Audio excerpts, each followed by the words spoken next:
Excelsior news में आप सभी का स्वागत है। मैं रुतेश गुप्ता। दर्शकों, इस वक्त जम्मू कश्मीर की बात करें तो जम्मू कश्मीर निवासियों में एक कन्फ्यूजन बरकरार है कि रजिस्ट्रेशन ऑफ व्हीकल्स को लेकर। हालांकि रजिस्ट्रेशन यहाँ पहले भी होती थी, कानून यहाँ पहले भी थे, लेकिन यूटी जम्मू कश्मीर बन चुका है तो कुछ अमेंडमेंट ज़रूर हुई है, कुछ सर्कुलर्स ज़रूर आए हैं। आज यही कन्फ्यूजन जो है हम आपकी दूर करने के लिए आपकी मुलाकात करवाने जा रहे हैं आरटीओ जम्मू धनंतर सिंह जी से। आइए उनसे मुलाकात करते हैं। सर, बहुत बहुत स्वागत है। जी नमस्कार सर, रजिस्ट्रेशन ऑफ व्हीकल की बात करें तो मोटर व्हीकल एक्ट 1988 यहाँ पर है, उसमें सेक्शंस 47 की बात करें तो 39 की बात करें या फिर 50 की बात करें, ये सब डिफाइन करती हैं, जिससे सर ये बातें क्लियर हो जाती हैं। लेकिन फिर भी कन्फ्यूजन की बात करें, कुछ अमेंडमेंट हुए हैं, कुछ सर्कुलर्स हुए हैं, सर्कुलर आए हैं, इनके बारे में थोड़ी सी जानकारी दर्शकों के लिए। देखिए, जैसे आपने खुद ही कहा कि जो मोटर व्हीकल एक्ट है ये 1988 से यहाँ पे गवर्नमेंट ऑफ इंडिया जो एक्ट है, सेंट्रल एक्ट है, वो जे.एंड.के में शुरू से ही ये इम्प्लीमेंटेड था। यहाँ पे ये मतलब आज नहीं है, ये जब से यहाँ पे मोटर व्हीकल डिपार्टमेंट 1988 जब एक्ट बना तब से ही यहाँ पे चल रहा है। जहाँ तक बात 39 की आपने बात की, सेक्शन 39 जो वो करता है कि आपके जब भी कोई नई गाड़ी लेते हो आपको रजिस्ट्रेशन उसकी करवाना वो आपके लिए मैंडेटरी है। उसके बाद आपकी रजिस्ट्रेशन जो है पूरे इंडिया में वैलिड होती है। वो सेक्शन 40 इसका मैंडेट देता है कि आप गाड़ी अपनी लेके कहीं भी जा सकते हो अगर आपकी रजिस्टर्ड है किसी भी स्टेट में। लेकिन उसी में जैसे आपकी बात जहाँ पे आई, जहाँ कन्फ्यूजन क्रिएट हो गई कि 47 जो सेक्शन है उसमें कन्फ्यूजन है या 50 में कन्फ्यूजन है, तो उसमें कन्फ्यूजन की कोई बात नहीं है। बात कुछ लोग जैसे कुछ मैंने सोशल मीडिया में भी देखा कि कुछ लोग इसको बेसिकली उस रूल को पढ़ने के बगैर ही अपने कमेंट्स दे रहे हैं, तो जिससे कन्फ्यूजन क्रिएट होती है। मैं ये बताना चाहता हूँ कि जो सेक्शन 47 है या सेक्शन 50 है, सेक्शन 47 ये कहता है कि अगर आप कहीं किसी स्टेट में, मान लो आप जम्मू में रह रहे हैं, अब आप दिल्ली में शिफ्ट हो गए हो, ये कोई खाली जे.एंड.के के लिए रूल नहीं है, पूरे इंडिया के लिए है। या आप पंजाब में रह रहे थे, अब आप किसी और स्टेट में जा रहे हो, तो आप अगर परमानेंटली शिफ्ट कर रहे हो वहाँ पे अपना एड्रेस, मतलब आपका रेजिडेंट शिफ्ट हो रहा है, तो आपके लिए ये मैंडेटरी है कि आप जिस स्टेट में, जिस यूनियन टेरिटरी में आप जा रहे हो वहाँ पे जाके आपको इसको गाड़ी को री रजिस्टर करना है। लेकिन आपके पास उसके लिए 1 साल का टाइम है, विदिन 1 ईयर आप उसको कर सकते हो। उसमें मतलब ये नहीं है कि आपने आज ही कर देना है। जो कंसर्न रजिस्टरिंग अथॉरिटी है उसके पास आपने जाना है और अपना जो आपका उसका जो एड्रेस है उसका चेंज हो जाएगा आपका।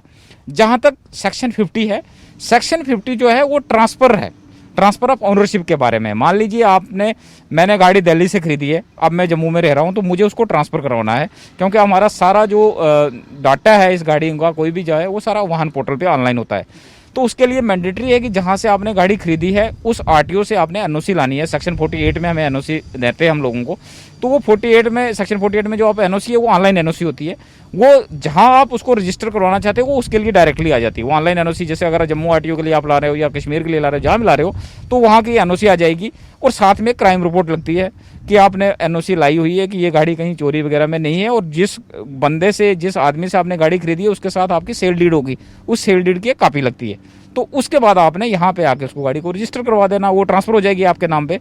लेकिन उसके इस पूरे प्रोसीजर में आपको जो यहाँ का टोकन टैक्स है, जिसको आम भाषा में रोड टैक्स कहते हैं, वो आपको पे करना पड़ेगा। उसके लिए हमारा एक एसओ है, ऑर्डर है यहाँ जे.एंड.के में, वो 183 है जो 2020 में इशू हुआ है।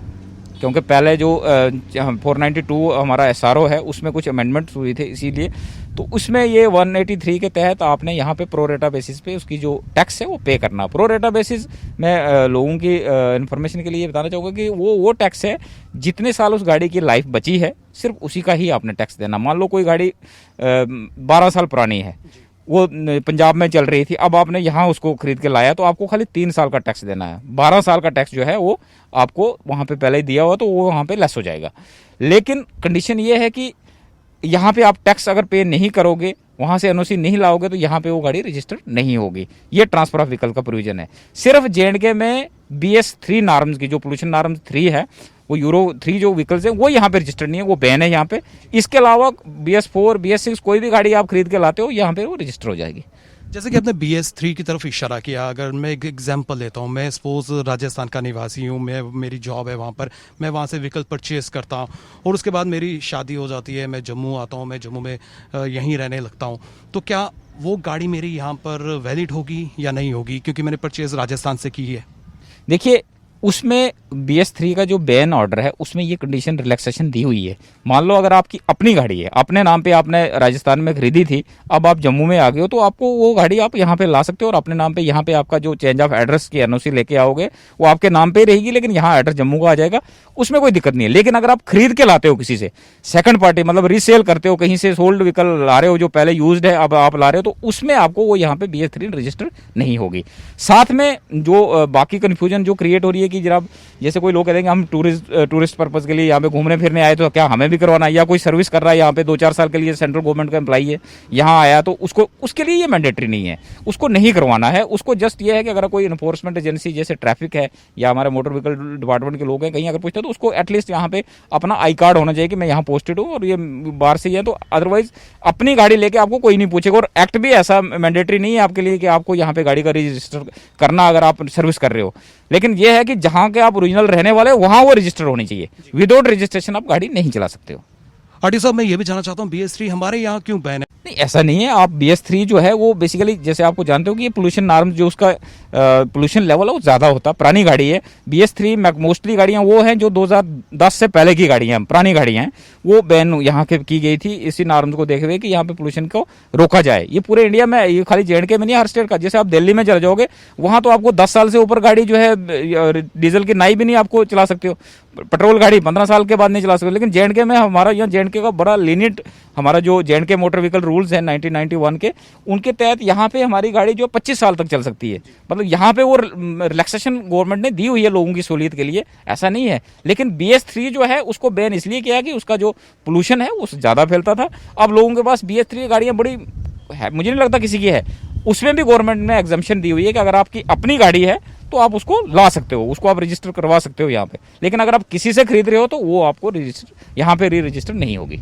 गाड़ियों की पर्टिकुलर लाइफ की बात करें, लाइफ की एज भी जो है वो बढ़ा दी गई है, तो उनकी रजिस्ट्रेशन का क्या प्रोसेस रहता है? देखिए, जो यहाँ पे हमारा JNK की मैं बात करूंगा तो यहाँ पे लाइफ एक्सटेंशन हो रही है, लेकिन मैक्सिमम लिमिट यहाँ 25 साल है। मान लो आपकी, जैसे आप जानते हैं कि गाड़ियाँ 2 किस्म की होती है, कमर्शियल व्हीकल्स हैं, नॉन कमर्शियल व्हीकल्स हैं। कमर्शियल व्हीकल्स की जो फिटनेस है या लाइफ है वो 6-6 महीने के लिए बढ़ती है, subject to the fitness of vehicle. 6 months के लिए उसको हम एक्सटेंड करते हैं, फिर 6 मंथ के बाद उसका फिर से वहाँ पे उसकी फिटनेस देखी जाएगी। अगर गाड़ी फिट है तो फिर एक्सटेंड होगी, वो 6-6 महीने बढ़ती जाएगी और फाइनली 25 ईयर्स में उसको फिर स्क्रैप करना पड़ेगा, उसके आगे उसकी एक्सटेंशन नहीं होगी। जहां तक प्राइवेट व्हीकल है, जिनको हम पर्सनल व्हीकल्स भी कहते हैं, उनकी फिटनेस जो है वो 5 साल में एक बार होती है। मान लो आपकी 15 साल पुरानी गाड़ी है, आप अपना उसकी फिटनेस करवाइए RTO ऑफिस में आके एक बार, तो 5 साल के लिए आपको वो बढ़ जाएगी और 5 साल तक आपको फिर से उसको फिटनेस करवाने की जरूरत नहीं है। उसकी जो टोकन फी है जो, वो भी 5 साल के लिए आपको वन टाइम भरना है, और वो बड़ा मिनिमम है यहाँ पे 6000 के करीब हमारा वो फिटनेस फी है, नहीं अपना सॉरी टोकन टैक्स है जो एक्सटेंशन ऑफ व्हीकल पे लगता है, तो वो करवा के आप 5 साल के लिए रख सकते हो। और लेकिन मैक्सिमम लिमिट आपको 25 साल है, उसके ऊपर आप नहीं जा सकते, क्योंकि यहाँ पे ऑनरेबल हाई कोर्ट का एक ऑर्डर है जिसके तहत इनको ये एक्सटेंशन मिली थी कि 6-6 महीने के लिए आप इनको बढ़ा सकते हो subject to the fitness of vehicle. RT साहब, जिस तरह से हमने पहले भी आपसे बात की थी तो आपने कहा था कि मोस्टली वर्क जो है वो ऑनलाइन पोर्टल से शुरू हो गए हैं और कुछ पेंडिंग रह गए हैं, तो इस वक्त क्या स्टेटस है? कौन कौन सा काम जो है ऑनलाइन प्रोसेस से चल रहा है और कौन सा पेंडिंग रह गया है? देखिए, खासकर जो ये लॉकडाउन की वजह से हमारा जो ऑनलाइन सर्विसेज थी वो लोगों को अच्छी तरह समझ में आ गई है। हमारा मैक्सिमम काम जो है, जो हमारा फुटफॉल था, तकरीबन 80% फुटफॉल हमारा जो है कम हो गया। अब ऑफिस में वो रश नहीं है, अगर आप किसी टाइम भी ऑफिस में चले जाओ, अदरवाइज आप मेरे ऑफिस में खासकर आप मंडे या वेडनेसडे या थर्सडे आप चले जाते हैं, फ्राइडे तो यहाँ आपको अंदर जाने की जगह नहीं मिलती। लेकिन आज आप जाओगे वहाँ पे आपको मैक्सिमम 30-40 लोग से ज़्यादा नहीं मिलेंगे एट अ टाइम। लोग आ रहे हैं, जा रहे हैं। दूसरा SOPs भी, कोरोना की जो SOPs है उनको भी फॉलो करके लोग थोड़ा अपने आप को भी बचाते हैं, वो ज़रूरी भी है। तो हमारी जो ऑनलाइन सर्विस है वो बहुत अच्छी तरह चल रही है। हाँ, कहीं पे कोई किसी की जैसे कहीं ड्राइविंग लाइसेंस घर नहीं पहुंचा है, किसी का कोई प्रिंट नहीं हो रहा, कोई उसमें टेक्निकल प्रॉब्लम है, तो उनके लिए हमारा हेल्प डेस्क है, वो लोग वहाँ पे आते हैं, अपना ग्रीवेंस नोट करवाते हैं, उसके बाद उसके बाद एक्शन होता है। बाकी इसके अलावा जैसे हम यहाँ ट्रायल ग्राउंड में बैठे हुए, ये हमारा नरवाल का ट्रायल ग्राउंड है, तो यहाँ पे आना ही पड़ेगा क्योंकि ये हमारी ऑनलाइन सर्विस नहीं है। ट्रायल जो है वो मैनुअल आपको यहाँ पे आके अपनी गाड़ी ला के यहाँ ट्रायल देने हैं, तो ये आपकी अभी मैनुअल है। इसके अलावा मैक्सिमम सर्विसेज हमारी जो हैं वो ऑनलाइन हो चुकी हैं, और कुछ सर्विसेज हमारी जो मैनुअल सेमी मतलब ऑनलाइन है, वो मैं आपको बताऊंगा कि जैसे आपकी ट्रांसफर ऑफ व्हीकल्स की बात करूं तो उसके लिए आपको पार्टीज को आना पड़ता है, क्योंकि उसकी ओनरशिप ट्रांसफर होनी है, तो उसमें सिग्नेचर्स वगैरह दोनों पार्टीज के होते हैं कि जो गाड़ी बेच रहा है और जो ले रहा है। इसके अलावा अगर आप जैसे ये लाइफ एक्सटेंशन की आपने बात की, तो इसके लिए आपको वन टाइम एक बार आपको गाड़ी लेके आना है उसकी इंस्पेक्शन के लिए, फिर आपको सारा प्रोसेस ऑनलाइन है। फी वगैरह जितनी भी हमारी वो ऑनलाइन है, उसके लिए आपको ऑफिस में नहीं आना है, वो ऑनलाइन डिपॉजिट करना है। बट जो एक्सटेंशन ऑफ व्हीकल है उसकी इंस्पेक्शन के लिए आपको एक बार आना पड़ेगा। इसके अलावा हमारे लर्नर लाइसेंस के टेस्ट जो हैं वो अभी चल रहे हैं जब तक, क्योंकि वो शायद आने वाले दिनों में ये लर्नर लाइसेंस टेस्ट भी प्योरली ऑनलाइन हो जाएंगे, जिसमें हमारे ऑफिस में आने की ज़रूरत ही नहीं होगी। लेकिन अभी तक जो चल रहे हैं, लोगों ने जो स्लॉट बुक किए हैं, तो वो उनके लिए हमारे ऑफिस में उनको आना पड़ता है। इसके अलावा बाकी सर्विसेज हमारी ऑनलाइन है। बहुत बहुत शुक्रिया। ये थे आरटीओ जम्मू धनंतर जी, जिन्होंने एक बहुत सी महत्वपूर्ण जानकारी जो है हमें दी। और मैं दर्शकों आपको ये भी बता दूं कि री रजिस्ट्रेशन इसलिए भी ज़रूरी है क्योंकि कुछ गाड़ियां ऐसी भी हैं जो हमारे जम्मू कश्मीर में अनलॉफुल एक्टिविटीज़ में जो है इस्तेमाल की जाती थी।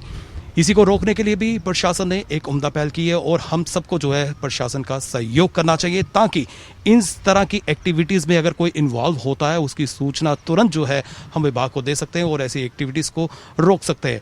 और जो भी कानून बनाए जाते हैं वो हमारे भले के लिए बनाए जाते हैं और हमें कानून का आदर भी करना चाहिए, उनका पालन भी करना चाहिए। और अगर आपको कोई भी कन्फ्यूजन है तो आप आरटीओ विभाग से हेल्प ले सकते हैं, हेल्प डेस्क में मदद ले सकते हैं। आपके हर ग्रीवेंसेस जो हैं वो यहाँ पर सुने जाएंगे और उनका हल निकाला जाएगा। इसके साथ ही जतेंद्र नूरा और मुझे यानी कि रितेश गुप्ता को दीजिए इजाज़त, फिर मिलेंगे। नमस्कार।